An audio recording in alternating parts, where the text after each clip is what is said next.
Hello, animation fans, and welcome to another iAnimate podcast. I'm your host, Larry Vasquez, and you're listening to episode 53. In this episode, you'll be listening to Bryan Engram. Bryan is the co-founder and CEO of Brazen Animation. Brazen is a fairly new company, but they made some great waves, pun intended, with their recently released Tempest short, released a couple months back, that really just highlighted the talent there at their studio. Bryan has enjoyed a long and great career over at Real Effects for many years there in Dallas, Texas, where he worked on such movies as Open Season 2, Open Season 3, Everyone's Hero, and probably more notably as well as the Looney Tunes shorts. It was really neat to be able to speak with Bryan, just being able to talk about his career and how that's influenced him as an artist and as well as a leader in his company there at Brazen Animation, and how that's influenced how they see things, what they want to do, and what they expect from their artists. So I'm sure you'll greatly enjoy this podcast. Give it a listen. Make sure we get going. Awesome. All right. Well, thank you very much for meeting me on this here. Absolutely. Thank you for having me. I really appreciate it. It's always nice to talk to people in the industry, and I think particularly for people who are looking to do some unique stuff here. So we'll get to talk about that and your studio there. Our animation community obviously loves hearing from people like you, and so it's always a neat treat to get you guys in here. So really thank you for your time on this. Thank you. Thank you for having me. I really appreciate it. And it means a lot, to talk with someone like you and all the cool things that you're doing with iAnimate, and also even your studio, which is really cool. So I really appreciate that. Awesome. Thank you very much. Thank you. I always like to dive in a little bit to kind of hear the backstory. I think one of the things that makes it unique is to kind of hear how somebody got into the industry, their path, and kind of what's shaped them, I guess, a little bit. So I know you've got some background there at Real Effects, but just kind of even how you got into the animation community, studied animation or whatever, where you did that at, and kind of how you got to where you're at now. Absolutely. Yeah, absolutely. So I have to actually go back further. My mom, I have to credit her tremendously. She was a theater director and teacher. So she taught stage acting and taught and directed plays growing up. I used to go with her late at night to rehearsals and literally would watch plays. And now she tells me I did this. I don't remember this until maybe later on when I was older, but I got so used to going to the plays and her rehearsals, I would learn the lines, and then I would actually cue the actors if they forgot their line. It's kind of bizarre. And my mom was so instrumental in. We would watch films, and I didn't think it was odd at the time, but now looking back, it was sort of strange. We would watch films, and she would break the film down to me. Like break the acting down or break, the plot. My mom, so she was a theater teacher and director, but also her master's was in classical literature. Very cool. So very, very much, that type of background. So I actually acted growing up. She started putting me in her plays. I was in community theater, then acted in junior high and high school. I sort of did two things. I played football and then acted, which I know they don't always go together. But so in the fall I would play football. In the spring I would do one act play. That's what we did. It was basically what you would do is you would take in Texas. I grew up in Texas. There's the football. That's why. Yeah, there you go. And so in Texas, one act play. What you would do is you take a 3-act play, and you have to make it work as a 1-act 45-minute. Stage play. And then you would compete, and literally it's like football in that you actually compete against other schools, and you then you win say like district, and then you go to area, and then you go to regional, and eventually go to state. Oh, okay. And so when I was in high school, we were lucky enough to go to regional all 4 years and state twice, and I acted in my mom's plays. And so I got an acting scholarship my first years of college. That's awesome. And so now I was always drawing, but drawing was more or less a hobby, as far as it wasn't something I was pursuing. And acting wasn't necessarily what I was pursuing. I knew I didn't want to necessarily go become an actor either. Okay. So I listened to, of course you listen to like your parents and family and stuff. And so it was like, be a doctor, be a lawyer, be a financial advisor. And so I switched majors constantly. In fact, it took me a while to get out of college. I was in college 7 years. That's usually a doctor, right? Yeah, there you go. But I switched schools 5 times. I switched majors 5 or 6 times. At one point, I thought about maybe I should be a football coach. So I was actually taking the classes to be a football coach. And man, it was really crazy trying to find my path. Mm-hmm. And so the ironic thing is that someone had just looked at me and said, these are the things. What have you always done? Mm-hmm. Well, I've always drawn and acted. What is that? Yeah. Oh, that's animation. Right. But no one had ever really helped me with that. And so it took me a long time to figure out what that was and what I was supposed to do. And so eventually I ended up, I was at A&M. I was everywhere. Eventually I went to UT Arlington. Okay. It's here in Dallas. There's Dallas Fort Worth, which is the sort of the metroplex.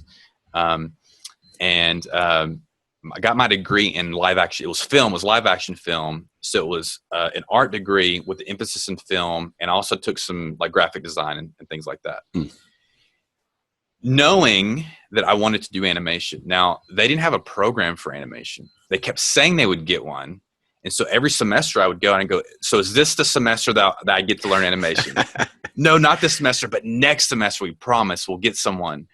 And remember, there weren't any online schools. Mm-hmm. iAnimate didn't exist.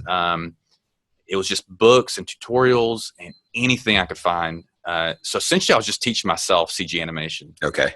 And I didn't know that you could really specialize. I had the impression that you actually had to just be a generalist. So I was teaching myself, modeling and rigging and animation and lighting and texturing. I was trying to just do all the stuff myself. Mm-hmm. Horrible, right? The self-taught is horrible.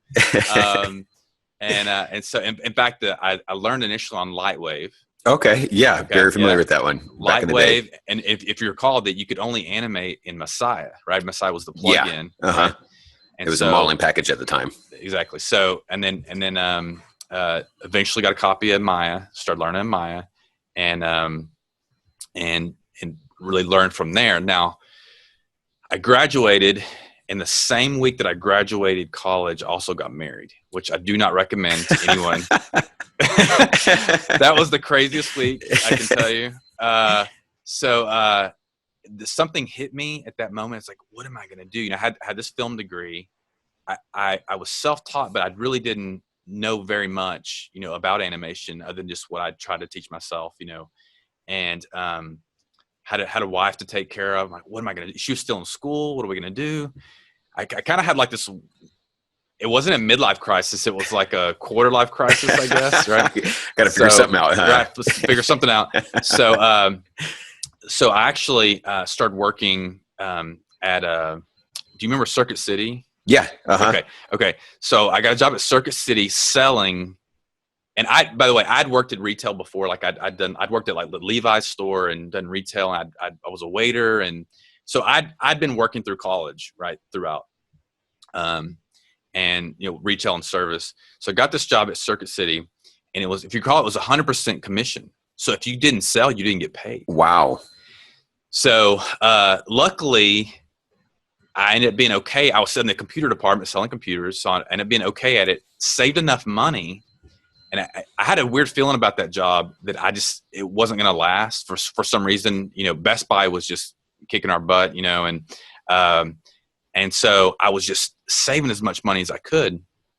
Well, 6 months into that, we all show up to work and they basically lay us all off. They laid off 4,000 people that day. Oh my gosh.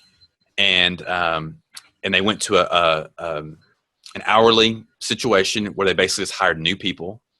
Instead of keeping the people they had and trying to offer them the opportunity to stay, they just let everybody go. Right. So of course now my family, they're like, okay, what are you going to do? Go get another job. Again, remember I had this degree. didn't know what I was going to do. And they're like, well, just go get another retail job. I was like, look, man, I've got to learn this stuff. Mm-hmm. So I said, forget everybody. I told my wife, I said, I'm just going to like not work for a while. And we're going to live off what we'd saved. And I'm just going to just put my head down every day and learn and get together the best demo reel I can. And so that's what I did. Every day I got up and I just put together, I did another animation, just put together the best demo reel I could. So I was sending my stuff around. Okay. And I'd hear like a little bit, hey, yeah, maybe you can come in as as an intern, or maybe you can come in as a PA, or, I was getting a little of that, but no one would really bite. And so, I know it's a long story, so I apologize. I'll go through it quickly. 6 more months of that, sending my stuff around, didn't hear anything from anybody except just little, potential opportunities. And I was running out of money, so I had to go get another job. So I went to work at Smoothie King, making smoothies, which, by the way, that was a super cool job. Okay. You got to talk to people every day just making smoothies. And I had this opportunity where I got in. My manager really liked me. He owned the store, and he was about to open a new store. And so he said, hey, how about he was going to go open the new store, and he said, how about, Bryan, you become the manager of this old store? He said, I'll start you at, what was it? $32,000 a year. Okay. Now that was a big deal because I was making like, $8 an hour or something like that. Mm-hmm. Right. And so, then literally the next day I got a call from Real Effects, and they said, hey, we saw your stuff. We'd love to bring you in. We'll bring you in as an unpaid intern, as a 3-month unpaid internship. So I could either stay and be a manager at Smoothie King, or go do unpaid internship, Real Effects. Well, it's a no-brainer. Right? So that's pretty gutsy. Yeah. So I and we only had enough money like to last a month. Mm-hmm. Right. My wife and I had very little money. And so I went to my manager, and I didn't want to tell him that I was not going to get paid. Right. So he said, well, I understand this is your passion and your dream, what you want to pursue. I really hope they're taking care of you. I said, yes, sir, they are. Yeah. They're taking care of me. So I knew going into Real Effects that it was 3 months, but I only had a month. And I'll tell you, dude, I was praying, like, like, please God, help me, please help me make this opportunity happen. If you want this for me, then please do it. So it was a very,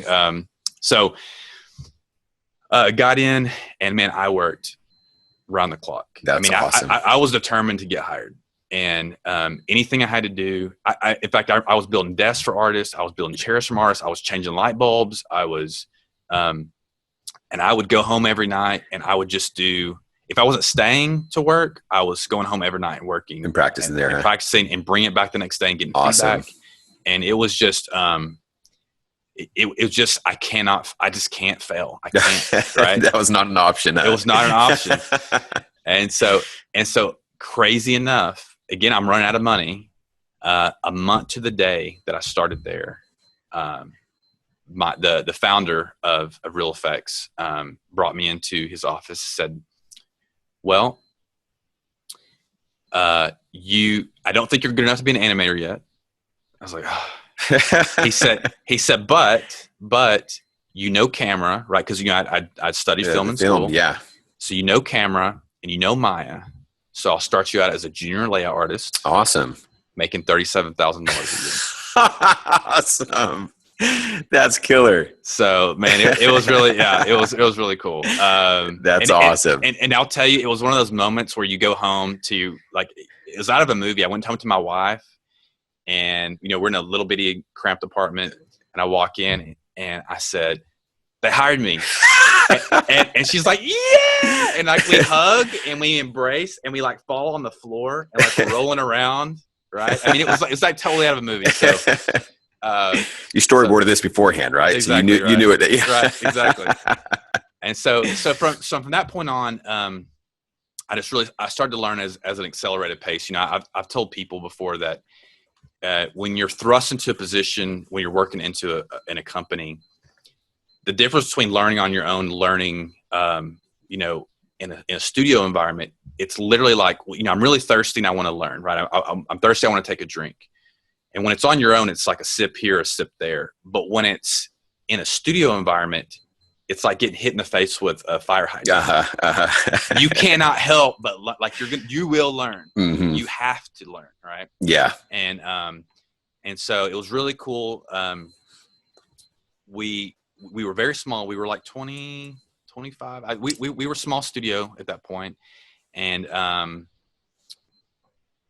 we had just started working on, we were doing a lot of commercial work, and we started working on a direct-to-DVD movie. It was for G.I. Joe. It was a Marvel, not Marvel, excuse me. It was a G.I. Joe Hasbro. Okay. A couple of those direct-to-DVD films. They actually package them with the toys, right? Oh, okay. Those films. Uh-huh. And so that was what I did. Now, I was determined to, again, be an animator. So I was hired as a junior layout artist. So I would do layout in the day as my day job, and then go home every night and animate, and then bring it up.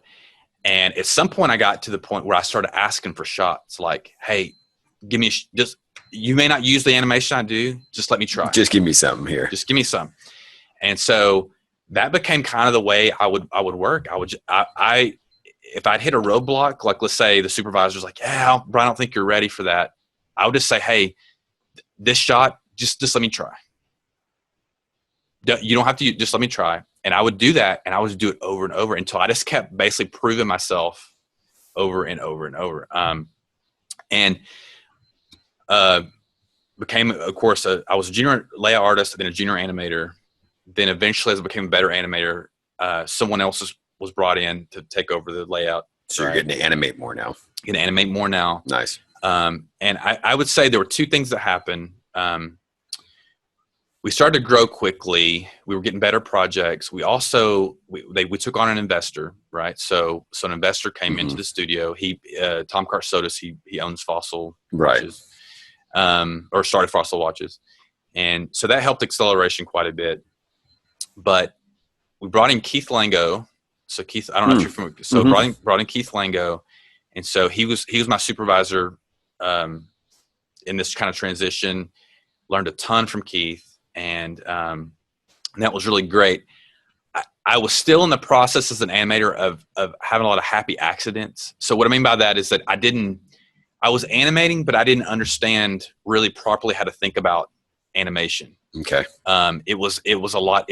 I worked really purely spline, right? I wasn't really that pose to pose. I was still very spliney, like go in and just start moving and stuff. And so my shots were getting better, but it was more like it was the kind of the typical, like I would do something and then hit save. That was right. You know what I mean? Like I hope I don't lose that. Yes. Because I don't know if I can do it again. Right. That kind of thing. Right. And then I think when I really as an animator grew tremendously is then we brought Ken Duncan in. Oh, okay. Okay. So Ken Duncan came in, and I really credit him for just taking my skill and my understanding of animation to another level. And in fact, he told me when he came, he said, look, Bryan, you've got some stuff here, but you don't really know what you're doing. and he was right, because what happened is, Ken was a 2D animator, 20-year veteran at Disney. And then he had transitioned. He was one of the few that had made a really successful transition to CG. Yeah. So when he came in, even though we were doing all CG animation, he broke it down and started training me like a 2D animator, right? And so it really started to push. It changed the way I thought. And a lot of people talk about this a lot, but that sort of spline, work from the root method, a lot of that had come from ILM and Pixar, right? So that had kind of, in CG animation, that had become more the workflow, right, for a long time. And then a lot of those Disney guys, once the ones that had crossed over, had kind of helped push things more pose to pose. Right. More breaking stuff down and on twos and things like that. And so, and thinking about them as more as drawings. Yeah. So it was a very interesting transition because I was kind of caught in the middle of a little bit of that, right, as a young animator. But once that happened, my speed went up. I mean, I became tremendously fast, and just much better, and grew into a senior animator, then a lead, then a supervisor, then I was animation director, and then eventually became director of studio animation. Now, remember, we were growing really quickly, so we went from 25, 30 to, I think by the time I left, we were up to 500. Wow. And because we when I left, we were working on Freebirds and Book of Life. Okay. So we had both those films in the pipe, working on those things, and so it was really great. I grew in the company. I reported directly to the co-CEO / COO of Real Effects. Okay. And my responsibility, I was in charge of art, modeling, rigging, layout, and animation. So those were my departments. And then I had department supervisors that reported to me. And I'd meet with them once a week, and we talk about, okay, this is the direction of this department. This is how I want the departments working together. I'm really huge on collaboration between departments. A lot of studios, especially big studios, tend to kind of segment it, and they're in silos, and this department do something, kind of pitch it over the wall, and then the other department just has to deal with it, right? And so that was important for me not to have that happen. Now, what I will say is that there was someone else in charge of lighting and compositing and effects, and so that was where I'd say things broke a little bit in terms of I had a specific philosophy about how to run the front of Real Effects' pipeline, and he had a different philosophy, and so that was what I'd say. We tried to work together, but we still thought differently, and that's the only thing I'd say that my regret about that situation is, man, I kind of wish it could have been more cohesive throughout the entire pipeline. But I brought a lot of that, obviously, with me to Brazen and how we want to work, and so I was continuing to grow at Real Effects over that period of time. I was there 9 years, almost 9 years. And, but at some point when I report to the CEO and COO, there's not a lot of room for growth after that, as you would imagine. And so I decided to leave. I come from a family of a lot of artists, but then a lot of the men in my family actually are small business owners. Okay. My grandfather, my dad, my uncle, my other uncle. I mean, they all kind of had their small businesses, and so a lot of the people in my family, they're either artists or business owners. That's interesting. It's really bizarre how it's happened. And so, in my role at Real Effects, this was a true blessing. As I grew in the company there, I was exposed to not just leading projects. I was still supervising like the Looney Tunes short films, things like that. So I was creatively still overseeing projects, but then like managing people. And then also I'd go on sales calls. I'd go with the business development guys and go on sales calls. Interesting. I was helping bid jobs with the producers. So people would come in and they go, I don't understand your role here. It was a strange role in that way. I was kind of doing a lot of stuff. Yeah. And I didn't think anything about it at the time, but I realize now I was just really, in a way, being prepared for what I'm doing now. You're learning the whole part, the whole thing. Right, yeah, exactly. Yeah. That's killer. Very cool. So now you mentioned that the Book of Life was in production at that time. How far along was it before you left? Well, sorry. So pre-production. So I was there at the very beginning of it. Okay. Gotcha. And then the last project I worked on before I left was I oversaw the Minion. It was a Minion ride for Universal Studios. Okay. That was really cool. That was a lot of fun. Nice. Technically challenging, as you'd imagine, because those projects, it's 4K, right? And you get in these chairs and they're all hydraulic. And and you have to program the hydraulic seats to go along with your camera movement. And so we were constantly flying back and forth to Universal. we basically do some stuff and in CG and animation, and then we'd go back and test it to see how it worked, and like, are we gonna make the audience sick or gonna whatever. So but it was good. That was a really fun project. Very cool. Yeah. So you got to work on that one. Before I want to keep going into Brazen here, but real quick, the Looney Tunes short, that was very, very cool. That was something I think that was I kind of took the animation community a little bit by surprise, and in a good way, to see such a 2D transition into 3D here. Could you talk a little bit about that project? Absolutely. Yeah. One of the, people ask, obviously, what were your favorite projects that you've worked on? That's right up there. That has to be top 2 or 3. So, so to kind of give you some backstory, I won't make the story too long, but give some backstory on that is, so if you recall, Roadrunner and Wile-E, Warner Brothers had a TV show that had been done, and the characters look different than, like, say, the Chuck Jones versions. Mm-hmm. And so they had kind of made Wile-E had a big head, and he kind of had big belly and big feet. It was a little similar to sort of like an Animaniacs kind of stylization of them. But they definitely look very different than what we were used to, growing up. Right. And so so Matt O'Callahan was the director. Matt O'Callahan was a former Disney animator. Amazing. I had worked with him actually before on some of the open season movies, right? Okay. And Sony had farmed the open season 2 and open season 3 out to Real Effects. Mm-hmm. And so when he went to Warner's, they were bidding different studios, and I remember, and he said, I really would like to go with Real Effects. And he called me. He's like, hey, I'm just telling you, I'm recommending you guys. Basically, like, don't let me down, and so I said, I got it, Matt, don't worry. And so we got the designs that we didn't know what it looked like, right? We were really excited, but we didn't know what it looked like. We got the designs. So then I called Matt. I said, Matt, so what's the goal here? Because they didn't look like the old Looney Tunes. And he said, well, I really would like to do something more along the lines of what we think of as these characters. Right.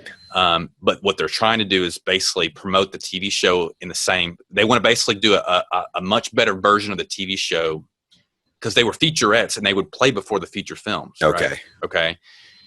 And I was like, well, so what does that mean? Like, put fur on them and stuff? He's like, yeah. And I was like, oh man. And I actually told him, I said, Matt, I'm actually afraid that people are going to blame us for ruining Looney Tunes. because it was like a weird mishmash of stuff. You know what I mean? And so, And so, so that uncanny valley for Looney Tunes, huh? Yeah, exactly. And what the thing about those designs is that, just real quick, the reason I had a problem, Wile-E's belly was he was kind of pudgy and fat. Well, if you know that character is emaciated because he's hungry. Yeah. Like, he's actually chasing the Roadrunner to eat him. Right. So if you look at the chest and the stomach, they had swapped. Exactly. Yeah. Right. And so it's like, wait, this actually breaks the character, right? They motivationally. So, so I said, okay. And I didn't tell Matt what I was doing. And it was a good thing, because he probably would talk me out of it. But, so I told my crew, I said, okay, listen, I want to try something. Let's model what these designs are with the TV show versions. Let's go back, and we went and found the old Chuck Jones model sheets. Let's actually model a version that looks like Wile-E, the way that we know Wile-E. Right. So they said, okay. And of course, I'm making producers nervous because it's adding to, that's budget there. Yeah. Budget. Right. So what we did is we sent both versions over to Matt. He was at Warner Brothers. And so, and the thing was, he had to present it to his boss, which is like, vice president. And, so he presented it and he showed both versions, and they're like, yeah. Now remember, I made a mistake early on, because rather than do a sculpt, we actually sent it T-pose. So I learned from my lesson from that. That was a very valuable lesson with working with clients. But sent it over, and they're like, and Matt was pushing obviously the Wiley that we know, but they were like, and it was probably the worst thing you want to hear. Can you just combine them? So we're like, oh no, because then it was really Frankenstein, right? Okay. So what was the purpose? Just so that it kind of helped compromise, get their goal of wanting to make it look like the show that was going on still? Exactly. Okay. Right. It was like, well, maybe you can take some of what's from this one okay. Okay. So I went to my rigging supervisor and I said, all right, listen, dude, here's what we're going to do. Go ahead. Let's go ahead and address our notes with the model. However, I want you to hurry up and rig it. And I want you to keep everything open. Allow me to do whatever I want with the rig, scale, squash, whatever, right? Don't shut any channels off. Mm-hmm. He said, okay. So we hurried up and we changed the model. He rigged it. And again, I didn't tell Matt what I was doing. So I took the rig over the weekend, and I took Chuck John's model sheet and I just started to pose him and actually hit the poses in the model sheet. Nice. So that it looked like Wile E. Coyote. And I'll never forget this. This is so funny. So I sent it to Matt, and it was on Skype. And I sent it I told production, I said, send it like 5 minutes before the meeting. The meeting? Okay, nice. Yes. Strategy. And so we got we sent it over, and I'll never forget this. The camera came on, and all I saw was this. And he's like, Bryan, you're going to get me fired. I said, Matt, I'm not trying to get you fired. I cannot live with the fact that we can't, I really want to. This is Looney Tunes. This is Looney Tunes. Yeah. And so he's like, man, and he had a meeting that afternoon to obviously present. So he went to go show them. And once they saw the pose, they're like, okay. Isn't that funny? You're right. It's at a T-pose, and all of a sudden you could see, this is Wile E. Coyote now. Yep. And so what was so great about that is that once they said, okay, now, of course, because I had done all this, we were already behind in production, as you would imagine. Yeah. So now we had to really hurry. But it opened everything else up. So then it opened up. Once they did that, I'm like, okay, if we're going to do it, now we have to really do it. Right. We're going to do smear frames. We're going to do dry brush, because we developed a way to do dry brush with the smear frames. Oh, nice. What we did is we ended up tying the shaders. We had them so we could actually control them in animation, and then it would carry through into lighting. Wow. Okay. Same thing with the transparency, because we wanted, so for example, if you're having multiple limbs, multiple limbs of stuff, and you actually want to control how much of the limb you want to see. Right. So I needed to be able to give that feedback in animation and have it carry through. So again, in the rig, we had it built in so you could do the slider, the visibility, the slider, and then that would carry through to lighting. Mm-hmm. And so all along I was breaking that I felt really bad because I was breaking everything down the pipeline because I would push it. I was pushing animation. So for example, I wanted the wheel to work a certain way for Roadrunner. The treadmill. Well, again, right. So in order to get that to work and to look right, we had to be able to do it in animation, had to be carry through all the way to lighting. So again, it was constantly pushing the boundaries of what we had ever done before. Mm-hmm. And we were doing it in the middle of production. It wasn't like we were doing R&D. We were actually doing it. We were doing it on the fly, literally, as we were working. And so, dude, it was an amazing experience.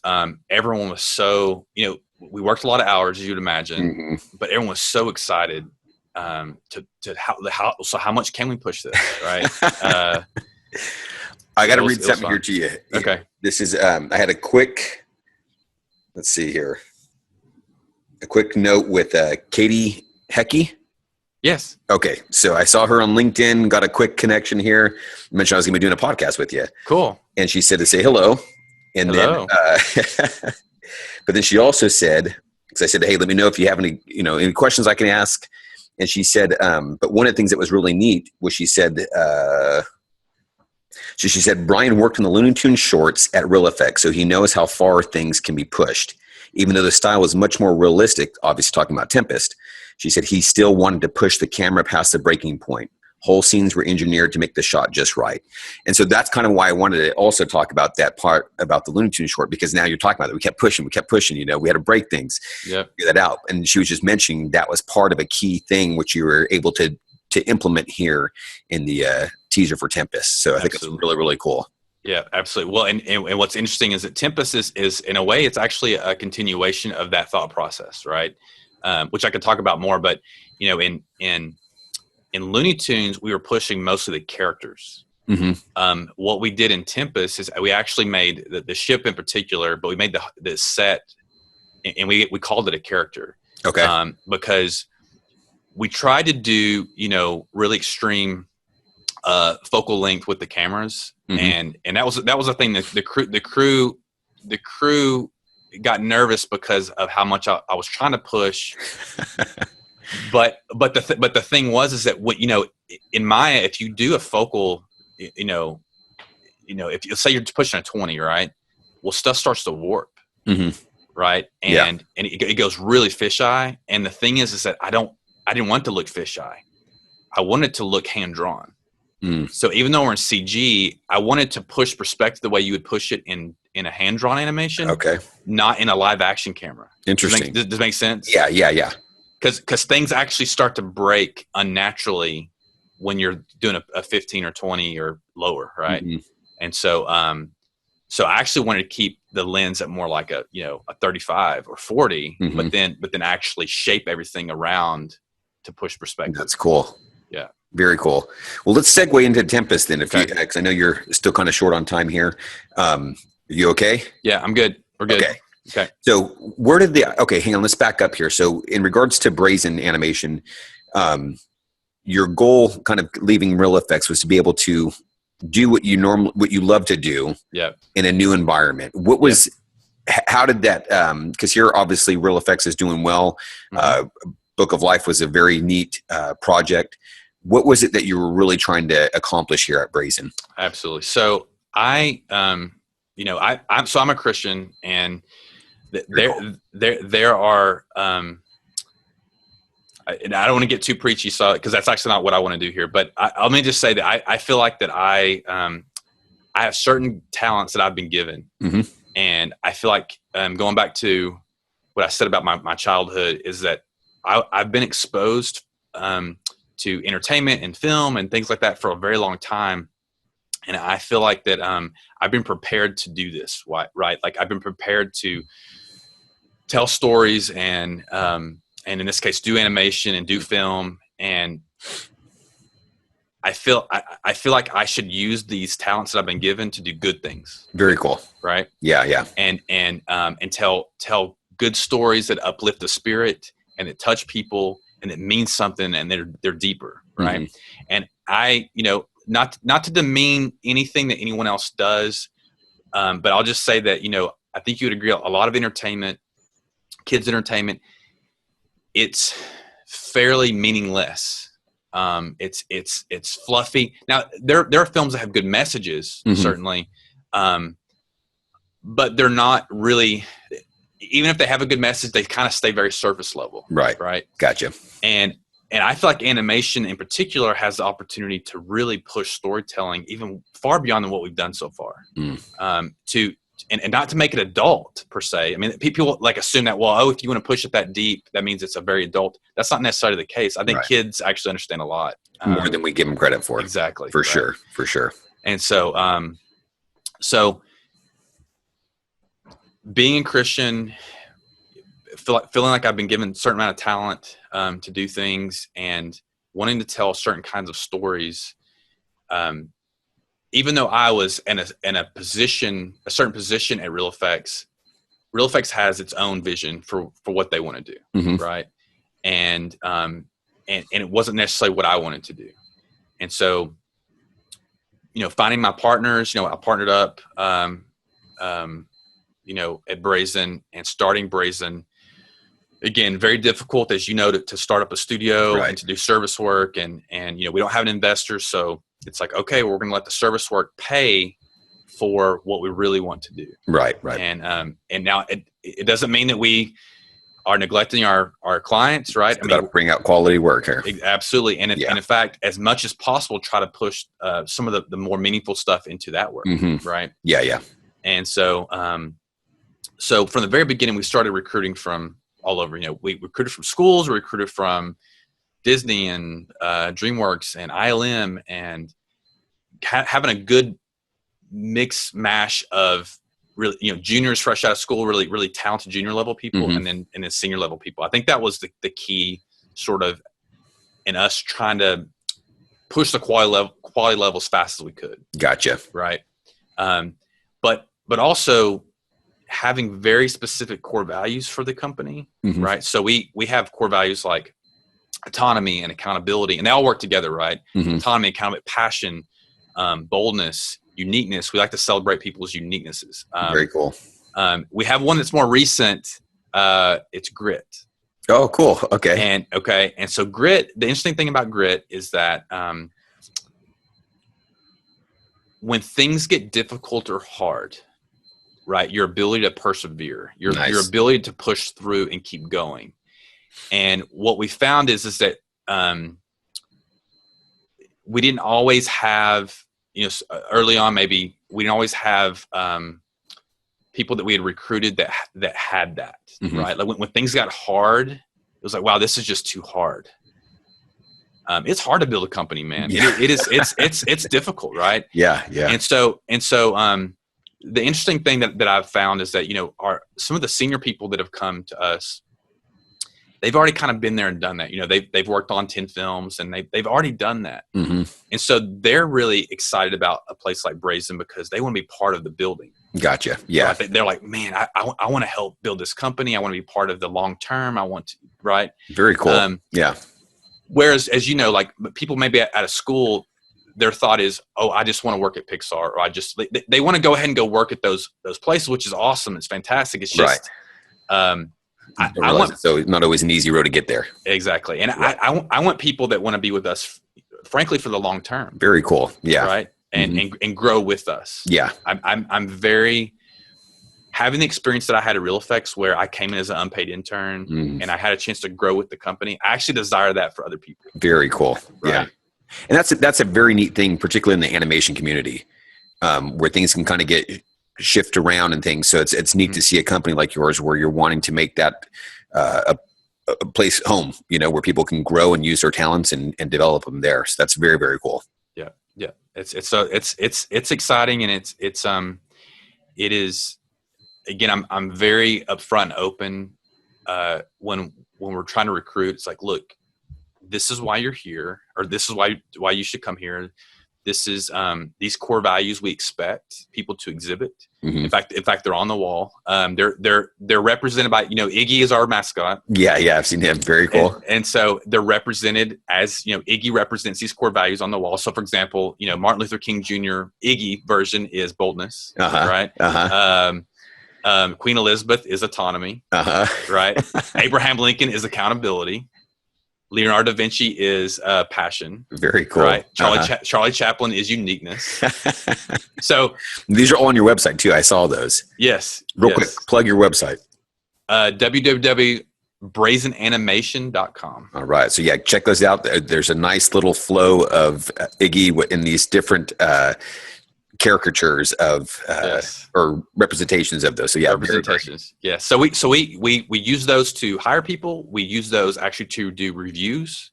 So people literally get ranked on how well do you exhibit passion. Very cool. How well do you exhibit autonomy? How well do you exhibit boldness? And collaboration. By the way, collaboration is the Wright brothers. Okay. Very nice. So it's how well do you exhibit these things. And fortunately, we've gotten some really great people to exhibit all of them. And unfortunately, some people haven't exhibited all of them, right? So, for example, grit is Jackie Robinson. Okay. Right? Never given up. And we've actually had to, people that didn't exhibit grit didn't, unfortunately, make it all the way through. So gotcha. Do you know what I mean? It's a very specific vision. Our vision is very specific. Our core values are very specific. what we're doing is very purposeful, Uh-huh. as is this type of storytelling that we want to tell. Well, one of the things I like that I'm hearing is, and you can correct me if I'm wrong, but it seems like there's obviously a great environment for growth, and not just in regards to being a smaller studio to long term, but as far as artists are concerned. Yes. But also a very challenging environment. Yes. Which is good, because that's the part how you get growth. It's not by taking it easy; it's by being challenged. And absolutely. You mentioned there at your early days at Real Effects, where you're going, "Hey, look, I got to make this. There's no way else around that." It wasn't by sitting around; it was by working hard. You know, exactly right. And so, what's funny about the grit, again, not to harp on that anymore, but the grit being a core value is that I assumed that grit was a given, right? It's kind of like honesty or integrity, right? You think that you should not have to make that a core value, because grit should be a given. But it's not. It's unfortunately not. And so you have to look for people that have that have that type of perseverance to keep pushing through. Yeah. Very cool. Okay, so now where did the idea for Tempest come from? So originally Tempest was actually it was a small idea. It was we want to tell this really cool story about this captain, but it was mostly just an animation test in the beginning. Okay. In fact, it was it was, I'll have to go back to explain this. So, when we launched Brazen, we didn't have, a character TD. We didn't have,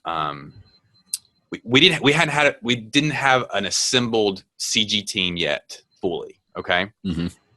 Now our animators have to be able to do both 2D and 3D. It's actually a requirement to work at Brazen. You have to be able to do both 2D animation and 3D animation. Okay. And so now some people come in and they're a little better at one or the other, and then they have to essentially train to get their skill up, right?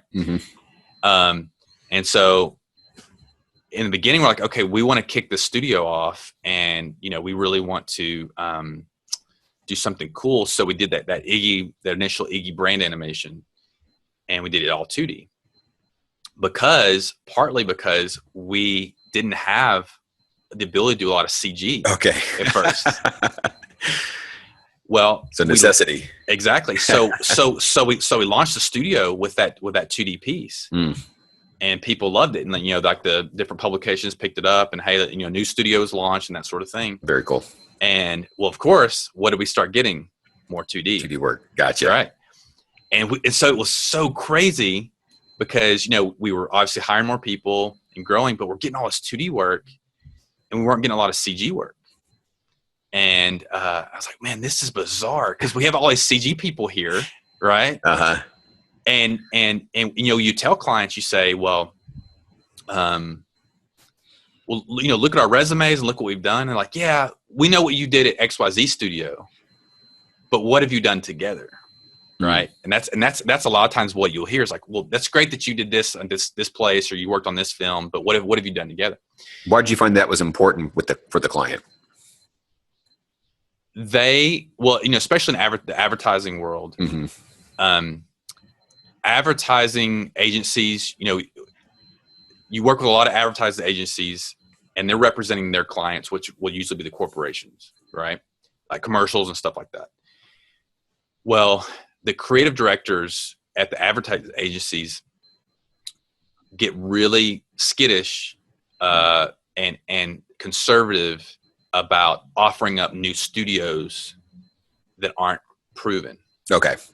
Quote unquote. Yeah. Right. Because they have to then go present those portfolios or those demo reels to their clients. So I'll just use an example. Let's just say it's let's say you're working with an agency that represents like McDonald's, and so there's a huge commercial, CG commercial coming out that they want to do. They would need to go find a studio to do it. They're going to have to go present McDonald's with 3 studios. Usually it's 3 to choose from. Well, more often than not, they're going to choose the one that has done the most stuff and has been around the longest. And gotcha. Does it make sense? Yeah, I got you now. Okay. So it's quite a hurdle to overcome in that regard. So we felt the need to okay, well, let's do a really cool CG test, and it'll just be an acting test. But as we got into it, the story grew, and then it became, well, this this old captain has he's lost his wife, he's lost his son, he's lost everything in his life, and then it became, as we again grew the story, it was like, well, this is the kind of story we'd want to tell as a studio anyway. Right? Yeah. And his pride has caused him to lose everything in his life. Right? Mm-hmm. And so it's like, well, then what is his pride? Well, what does his pride represent? Oh, this monster represents his pride. And he's actually battling himself. Gotcha. Right? And so so that whole story started to just grow. And then it became, okay, well, what was he like as a kid? So, and this stuff that you guys haven't seen yet, but the film, because there's a film there, right? Yeah. The film is, him as a little boy and him as a young man, and eventually get to him as an old man. And so it's basically it's his life story. And so so it's like, okay, well, this is cool. So now this has turned into a teaser for a film, is what it's turned into. And we really need to flesh that out. And it was like, well, rather than spend, because we worked on it 2 years roughly, off and on, we fitting it in between service projects, or commercials and things like that. And of course, it wouldn't have taken as long, but it became very ambitious because we wanted to show this monster. We wanted to really do some cool stuff with water. That was amazing, by the way. I appreciate it. Thank you. Very cool. The effects team is amazing, and the animators. And I don't know if you saw that, but the animators working with the effects team. That was very important to allow the animators to sort of. We wrote plugins to go between Houdini and Maya. Okay. And tools so that the animators could actually help push the shapes. And then that would then push into Houdini. They would sim using what the animators had done. If they needed changes, they would push it back to animation. So basically it became this animator effects collaboration. Okay. Okay. And then of course the animators are doing pencil tests to begin the whole thing with as reference. Right. Okay. So, everything, by the way, is always, we pencil test everything. We'll pencil test like ropes, hair, jackets, cloth. We'll pencil test everything that moves in the shot in the beginning. And then I'll approve that. Like I'll give notes on that, and then I'll approve that. And then that becomes the main reference that the animators use as they move into CG animation. What's your guys' application of choice, if you don't mind me asking, for 2D stuff? 2D. So for more like television style, Toon Boom. Okay. Right. For really fluid stuff, like really, really nice fluid, it's TV Paint. Gotcha. Yeah. Okay. Just curious. Yeah, absolutely. So I went on a tangent there. I lost my thought. So basically, pencil test for all these things. Pencil test for all these things, and so we really wanted to push the water, the look. The lighting, how far we could push the set, or in this case the ship, to push the compositions, right? Because we wanted these really straight. The ship itself is a fairly small ship, but to get this forced perspective, we actually had to stretch it out and pose it and tweak it, and then to figure out how to get the wood to work when we're stretching. Oh, yeah, with the textures and stuff. Stuff, right? So that those didn't break. And again, just to push the animation, it's hard to tell because it's not quite as cartoony animation-wise as Looney Tunes. But if you saw the rigs, like you went in mine and looked, this stuff is, our captain characters pushed and stretched all over the place. And that's so funny because you don't notice it like that, but I can see where your background with Looney Tunes is coming into play so that you can push these things like that. Right. Yeah. If it's not going to be Looney Tunes animation, it's being pushed for your purpose of the cameras and things like that, huh? Exactly. Right. Very cool. Yep. Absolutely. So now Katie had mentioned that you had a particular look and style. Where was that developed? I know you mentioned that your mom was had classical literature as a teacher. I think on either the making of or something that I read that it had a kind of that Moby Dick feel, which is really cool. So that's just neat to see that classical literature kind of come into play here, which is awesome storytelling, obviously. But yeah, what helped shape the visual look for this teaser? So it's, as you would imagine, it's very theatrical in the way it looks. It's the use of lighting. The use of lighting is mood. I don't know if you're familiar with a lot of theater, but the use of lighting mood in a theater, you'll have the strip of lights, and you'll change the mood from scene to scene quickly with the way that the lights are used in theater. And even though it's a CG animation, I wanted to do some of that. So, for example, there's a lot of symbolism that I hope people at least subconsciously get, right? So, for example, when he comes out of his quarters, well, let me actually go back up. When he's in his quarters, there's this idea of light versus darkness, right? It's the good part of him versus this bad part of him, this pride, this sin, right? And so he is now going to do battle against his pride, right? And so that's why we push all the lighting. When we first start, we see the candle, and he's carrying the candle, and he sets it down. So there's this lighting, and then he's backlit with the light, and he's going to the darkness. Gotcha. Yeah. To meet his monster. His monster, right? And so so we wanted to play with that, like throughout the entire, as he's marching his way up to get to the very tip, to face him face to face. We wanted to play with that the entire way through, about the way we use the lighting, that he's going from the light to dark. Very cool. Yeah. Very cool. Now, you mentioned grit. What was some of the challenging aspects of this teaser here that you learned that the team had to learn as they kind of went along this process? Absolutely. Because it's a 3-year process, I think you mentioned, or I read somewhere. Or 2 year. We started thinking about it probably 3 years ago, but really it was 2 years, and then the majority of it happened in the last 9 months, right? Like we really picked it up the last 9 months. So in fact, we had to do some very interesting things production wise, and this speaks to your question. So before, we were trying to just fit it in, meaning we would people would finish a project, they'd roll off of a commercial, and then as soon as they were done, they would jump on to Tempest. You would imagine, if someone's on a project for, let's say, a month and a half, that really slows down progress. Right.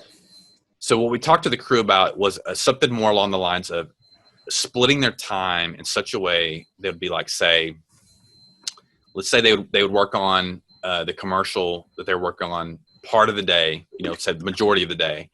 And then at the end of the day, they would work on Tempest. And what that allowed for is for us to, even if it was incremental, it's still moving. It's still moving. Nice. It's not stopped and then trying to pick back up where you were, 2 months ago. Right. Yeah. So, and then as much as possible, we would actually try to, of course, dedicate people. Right. So, this animator, hey, we need him to focus for now. We're going to move some stuff around. And the producer's amazing. Her name's Jasmine Johnson. Jasmine got her start at Disney, and then she was at Real Effects, and then she's with us now. And she's our head of production. She was a producer on Tempest, and she's amazing. She is.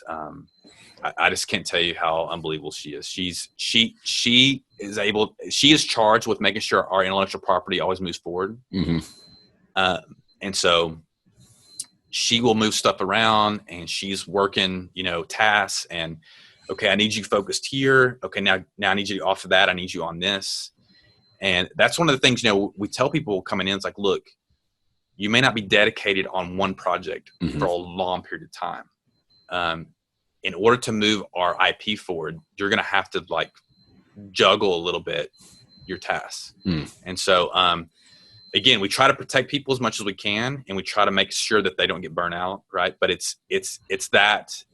that was the realization of why it picked up over the last 9 months, excuse me. Gotcha. Is that we were just making very slow incremental progress on it until we said, okay, hold on, let's think about this in a different way.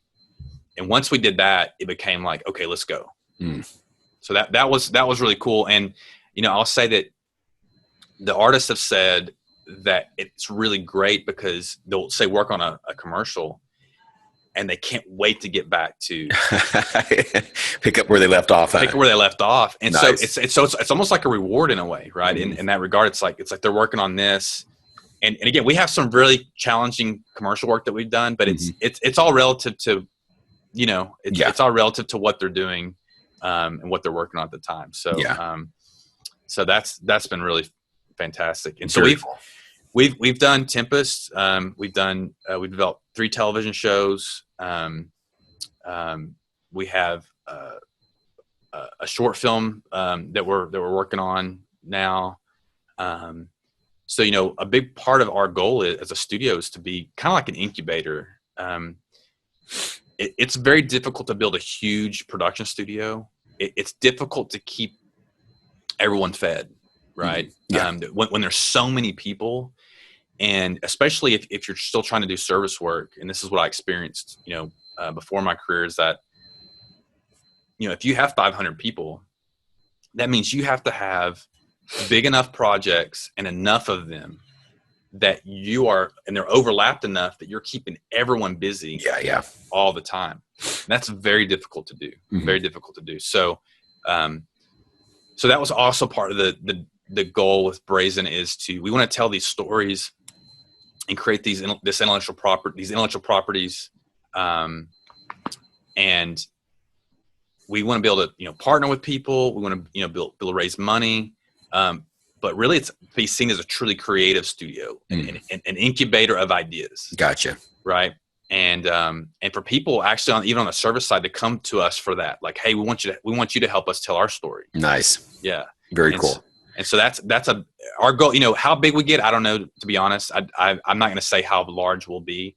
But the goal is not to be a huge, massive production studio. It's really to stay relatively small and to be really nimble and be able to work on just really amazing things and tell stories that we want to tell. Awesome. Now, one of the things I loved about the teaser was it was very well received in the animation community. And so that was very, very cool. What were you hoping to accomplish with the teaser? I mean, was there any short-term goals or any long-term goals? Is there something and again, share as you feel permitted. Absolutely. But what was your goals in getting this out there? Absolutely. So obviously, as I said earlier, it became a great opportunity to tell the stories, the kind that we want to tell, right? That are much deeper. That was actually a big part of why we put that 2D section in the middle with the flip book. It's like, okay, we've got to be able to tell at least a little bit of his backstory here, and show that there's something deeper going on here with him. He lost his father. He again, I don't want to tell too much of the story, but he ends up doing what his father did to him, that sort of thing. And so really try to tell some of that stuff that a lot of people can relate to. Right. I mean, there a lot of people have lost their fathers, have walked out on them or left them, or they were raised by, a single parent or no parents or what have you. Right. And so there's a lot of that I wanted to talk about and touch on, even though it was a small teaser. So again, the point was to truly tease it, to get people interested in it, and to help them see at least a little bit about what we're about as a studio. Very cool. Right. Yeah.